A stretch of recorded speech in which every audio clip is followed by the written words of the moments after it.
दुनिया में आते हैं संदेशा देने के लिए। किसका संदेशा देने के लिए? उस शब्द गुरु का, उस परमपिता परमात्मा का। क्या संदेशा देने के लिए? कि बहुत बहुत बहुत जन्म बीत गए भाई, अब तो वापस आ जाओ। इस माया की नगरी में रहते रहते माया में ऐसे लिप्त हो गए कि अब माया छूटने का नाम नहीं ले रही है। इस माया की नगरी में किसी को सुख नहीं है, क्षणिक सुख है। अगर असली सुख चाहिए, असली आनंद चाहिए तो घर वापसी आ जाओ। साहिब समझा रहे हैं, रहना नहीं देश बेगाना है। हमें समझा रहे हैं, कह रहे तुम यहाँ बस गए हो, आके खुद भी बसे हो, अपने बेटे को भी बसाना चाहते हो, अपने पोते को भी बसाना चाहते हो, पूरा वंश चलाना चाहते हो। इस माया की नगरी में ना तुम छूट पा रहे हो, ना तुम अपने बच्चों को छुड़ा पाओगे। सब यहीं पैदा होंगे, यहीं मरेंगे। कोई सड़क पे किसी एक्सीडेंट में मर जाएगा, कोई खेतों में पानी लगाता लगाता अटैक आ जाएगा, वहीं गिर जाएगा, कोई जंगल में खो गया तो वहीं जानवर नोच नोच के खा लेंगे, कोई आग में जल के मर जाएगा, कोई पहाड़ से गिर के मर जाएगा, कोई मकान में दब के मर जाएगा। अभी भूकंप आया, कितने लोग दब के मर गए बेचारे। तो भैया ये नगरी किसी परमात्मा की नहीं है, ये काल भगवान की नगरी है। और हर इंसान की उसने उम्र लिख रखी है कि इतनी उम्र हो जाएगी तब खाएंगे, अच्छे से खाएंगे इसको। इसीलिए आप देखोगे कोई बस का एक्सीडेंट हो जाए, कुछ हो जाए तो क्या लिखते हैं, 50 लोग काल के मुंह में चले गए। अब लिख तो दिया काल के मुंह में चले गए, लेकिन इनको इन लोग से पूछ ले कोई, भैया ये काल है क्या, है कौन ये काल, इसके मुंह में चले गए, ये कौन है जो हम सबको खा रहा है? जवाब नहीं मिलेगा किसी को। बस लिखने में आता है कि काल के मुंह में चले गए। कबीर साहब इसी काल का भेद बताने के लिए आते हैं संसार में कि इस काल को समझ लो भाई, ये काल बहुत शातिर है। ये खुद ही आग लगा के, खुद ही तुम्हें जला के, खुद ही मलहम लगाने वाला इंसान है। समझ लो, जैसे नेता होते हैं ना, खुद ही झोपड़पट्टी में आग लगवा दी और खुद ही फोन कर दिया फायर ब्रिगेड को, भागी आ रही है गाड़ी और वहां पे पाइप लेके आग बुझाने में लगा हुआ है। अब लोग फोटो खींच खींच के डाल रहे हैं अखबारों में कि मंत्री जी ने आग बुझाई।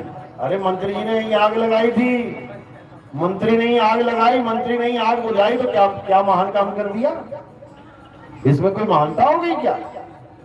इसी प्रकार इस तीन लोक का भगवान है और गा भी रहे हो, मारने वाला है भगवान, बचाने वाला है भगवान। वो खुद ही मार रहा है और खुद ही बचा रहा है, और हम जैसे मूर्ख उसकी महिमा गा रहे हैं।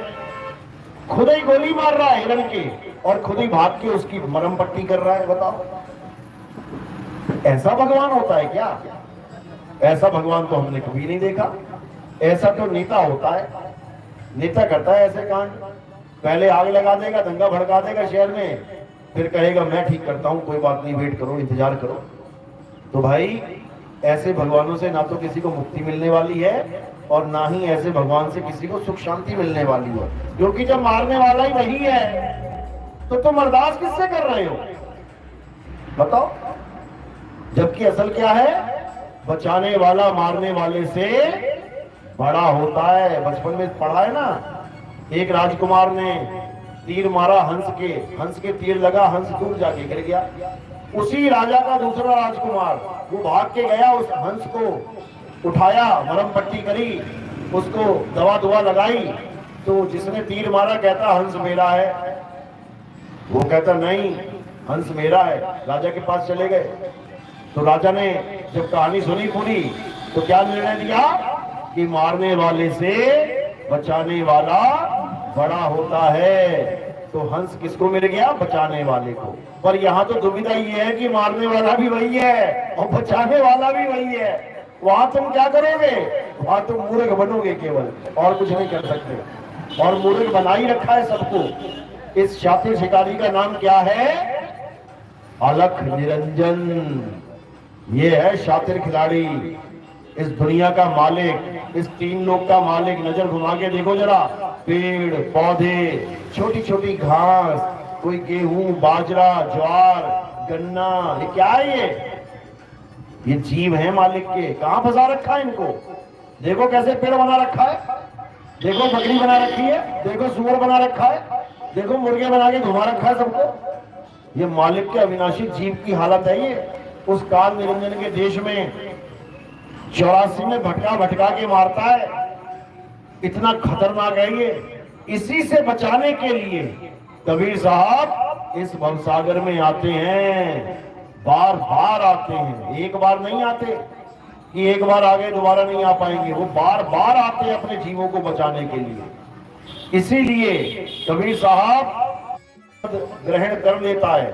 ये काल के हजारों तीर उसका बाल बांका नहीं कर सकते। तो कह रहे हैं बचना चाहो काल जाल से, चीनो शब्द हमारा, और कहे कबीर अमर कर राखूं जो निज होए हमारा। कहते हैं जो पूरा मेरा हो गया 100%, अगर 0.0000001% भी मेरा नहीं है ना, तो मेरा नहीं है वो, समझ लो। हमारा हंस वो है, दुनिया इधर से उधर हो जाए लेकिन वो नहीं हिलना चाहिए।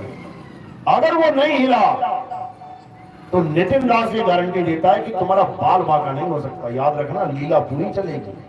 ऐसा नहीं है कि लीला नहीं चलेगी, लीला हर चलेगी। भरमाने वाले भी मिलेंगे, उलझाने वाले भी मिलेंगे, भड़काने वाले भी मिलेंगे, लेकिन जो टिक गया फिर समझ लो कि फिर यहां वापस नहीं आता घूम के। गारंटी के साथ कह रहा हूं। 64 लाख चेले थे कबीर साहब के, एक परीक्षा दी केवल और सारे फेल हो गए, केवल 2 बचे थे। उनको भी अगले संत ने नाम दीक्षा दिया के तब पार हुए। कबीर साहब ने तो उनको भी छोड़ दिया था, तुम भी यही रहो। तो लीला चलेंगी ऐसी बात नहीं है, लेकिन जो अटल हो जाएगा, जिसको अपनी मुक्ति से मतलब है, उसको दुनियादारी से मतलब नहीं है, कौन क्या कर रहा है, कहां जा रहा है, क्या बोल रहा है, हटाओ इसको। भक्ति करने आए हो कि राजनीति करने आए हो? जो अटल हो गया फिर उसको अटल नाम मिलेगा, जो अचल हो गया फिर उसे अचल धाम मिलेगा, नहीं तो भटकता रहेगा। फिर समझ लो अच्छे से।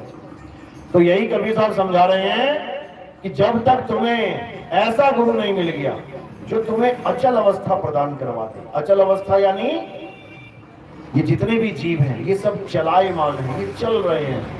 केवल एक ऐसी चीज है जो अचल है, और वो क्या है? वो शब्द गुरु है। तो कबीर साहब समझा रहे हैं, बचना चाहो काल जाल से तो चीनो ठिकाना चक्कर। ऐसा घन चक्कर बन जाओगे कि चक्कर में ही पड़े रहोगे। तो क्या करना है? सारे चक्रों को त्याग के कहां ध्यान धरना है? शब्द में ध्यान धरना है। हमारी साधना किसी चक्कर वक्कर की साधना नहीं है कि तुम सोच रहे हो नहीं गुदा चक्र से पकड़ के भी मैं वहां पहुंच जाऊंगा जहां नितिन दास बता रहा है। तुम्हारा अब्बू नहीं पहुंच पाएगा वहां पे, समझ लो। कोई नहीं जा सकता वहां पे, क्योंकि तुम आधार लेके भक्ति करना चालू करती है। और शाश्वत की भक्ति निराधार है, समझ लो। आधार और निराधार, इन दोनों में जमीन आसमान का अंतर है। आधार से कौन चलता है? चींटी, मकड़ी, मछली आधार से चलेंगे। चींटी दीवार का आधार लेगी, मकड़ी जाल का आधार लेगी, मछली पानी का आधार लेगी, और पक्षी किसका आधार लेगा? किसी का आधार नहीं लेगा। पक्षी विहंग है, इसीलिए उसकी चाल को विहंगम चाल कहा जाता है। क्या कह रहे हैं गरीबदास जी महाराज? कह रहे सतगुरु के लक्षण कहूं अचल विहंगम चाल, हम अमरापुर ले गए ज्ञान शब्द सरघाल। ये तब समझ में आता है, ये वाणियां तब खुलती हैं जब तुम्हारे जीवन में भेदी गुरु आ जाएगा। नहीं तो रामपाल के चेले ये गाते गाते जन्म बीत गया उनका। कितने तो मर लिए और कितने मरने वाले हैं। इनको पूछ लो एक बार कि ये सतगुरु के लक्षण कौन से हैं, विहंगम चाल क्या है? ये अचल विहंग है, क्योंकि शंकर जी ने श्राप दे रखा था कि जो मगर में मरेगा वो पक्का नरक में जाएगा। यही कहानियां सुना सुना के लोगों को डरा रखा था। कबीर साहब ने जाते जाते भी इस कहानी का खंडन करवा दिया। क्या बोले? कि तुम स्वर्ग और नरक अपने कर्मों की वजह से जाओगे, जगह निर्धारित करके नहीं। किसी को स्वर्ग और नरक मिलता है कि यहां मर गया तो स्वर्ग और वहां मर गया तो नरक। अरे बनारस में जितने ठग हैं, जितने क्रिमिनल हैं, जितने कातिल लोग बैठे हैं, वो बनारस में ही मरेंगे। तो क्या मिलेगा उन्हें? बता दो जरा। ये सारे पंडे जो तुम्हें बनारस में बुलाते हैं कि बनारस आओगे तुम्हारी मुक्ति हो जाएगी, जितने कातिल बैठे हैं बनारस में, जितना 2 नंबर का काम करने वाले बैठे हैं, जितने अपराधी बैठे हैं बनारस में मरेंगे। सारे बनारस के ठग जो सामान चोरी कर देते हैं लोगों का विश्वास जीत के, कहां जाएंगे ये लोग बनारस में मर के? बता दो जरा। सब नरकवासी हैं ये। बनारस भी नहीं बचा सकता, काशी भी नहीं बचा सकता किसी को नरक में जाने से, समझ लो। और जो तुम सोच रहे हो कि गंगा में डुबकी मार के मेरे पाप कर्म कट जाएंगे, ये भी तुम्हारी गलतफहमी है। ऐसी कोई गंगा नहीं है जिसके जो तुम्हारे पाप कर्म काट सके। अरे जो अपने पुत्र भीष्म पितामह के पाप नहीं काट पाई, सगी मां थी भीष्म पितामह की गंगा मैया, अपने लड़के के पाप नहीं काट पाई, तीर पे तीर मारा गया तब जाके उसकी बेचारे की मृत्यु हुई। वो तुम्हारे पाप क्या काटेगी? किसी के पाप न कटने वाले, समझ लो। अभी कुंभ में गए थे लोग नहाने, पाप काटने गए थे, पाप काटने गए थे, पता लगा पापों की सजा भुगतने गए थे, वहीं मर गए सारे। कितने लोग मरे? अगर पाप काटते तो सुखी होके आते घर की, हमारे पाप कट गए। अरे तुम्हें तो सजा हो गई, वहां पे मृत्यु दंड मिल गया। तो भैया कैसी गंगा है ये कैसा धर्म है भाई? उन जिन लोगों को बुलाया वो बेचारे मरे, अब सब बाबा लोग कह रहे हैं उनकी मुक्ति हो गई। पैरों के नीचे से कुचले जाने पे मुक्ति होती है क्या? ये तो हमारे संतों का संदेश नहीं था भाई। हमारे संतों ने बताया मुक्ति तो परम पद है। पता नहीं कितने कितने युग लोग भक्ति करते रहे, समाधियां लगा के बैठे गए, तो ना मुक्ति हुई उनकी। यहाँ पैरों के नीचे कुचल जाने को कहते मुक्ति हो गई।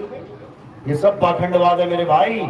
मुक्ति का केवल एक ही जरिया है, और क्या जरिया है? जल में मीन प्यासी, मोहे देखते आवे हासी, आत्म ज्ञान बिना नर भटके, कभी काबा कभी काशी।